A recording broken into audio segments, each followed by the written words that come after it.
Jūs esat nenormāli darbspējīgi grupa. Jūs man šķiet nospēlējat. Jūs paši esat saskaitījuši, cik koncertus jūs nospēlējat? Nē, labāk neskaitīt. Labi. Uzreiz pēc tam tu sāksi salīdzināt ar pagājušo gadu. Domās, ja būs mazāk, jādomās, iet uz leju kaut kas nav. Ja būs vairāk, vēl vairāk jāstrādā. Zini kā, nebūs labi nekas. Jā, bet tajā sākotnējā posmā es domāju par to, ka tev bija vēl videnē jāmācās. Tu vēl nodarbojies, vismaz tu stāsti presē, ka tu esi nodarbojies ar sportu, darījis vēl visu kaut ko.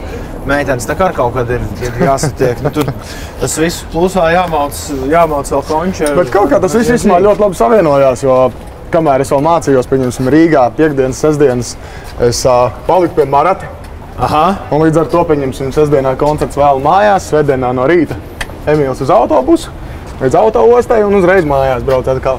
Un tāpatās atkal piekdienās es braucu atpakaļ uz Rīgu, tad reizē braucam atkal uz koncertiem un tad atkal pēc tam atpakaļ mājās. Ok, gabali ir, pirmā popularitāte arī ir uzvara muzikālajā bankā, kas ir tāds tā kā liels atspērienu. Kur ir skaidrs, ka kaut kas notiks.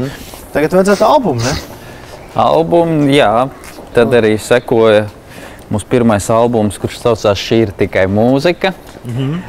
Cik tur dziesmas jau bija, es vairs neatceros. Kaut kāds 10, 12 jau bija. Skatījāmies pēc standartiņa.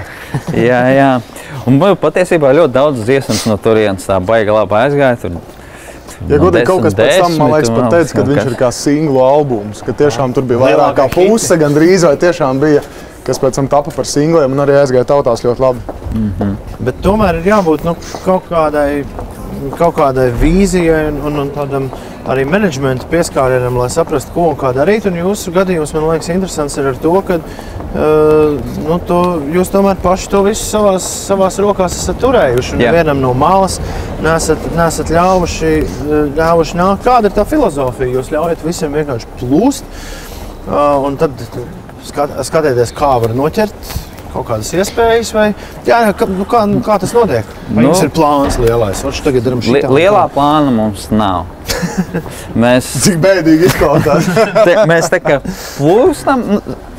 Nav tā, ka mums nav plāna, tas nenozīmē, ka mēs nestrādājam. Strādājam mēs visu laiku non-stopā, gan pie jauna materiāla, gan tur pie klipiem, pie visu kaut kā. Bet es nezinu, kāds var būt lielais plāns, iekarot Eiropu, vai ne, vai iekarot Krieviju, vai iekarot pasauli. Tādu plānu mums pagaidām nav, jo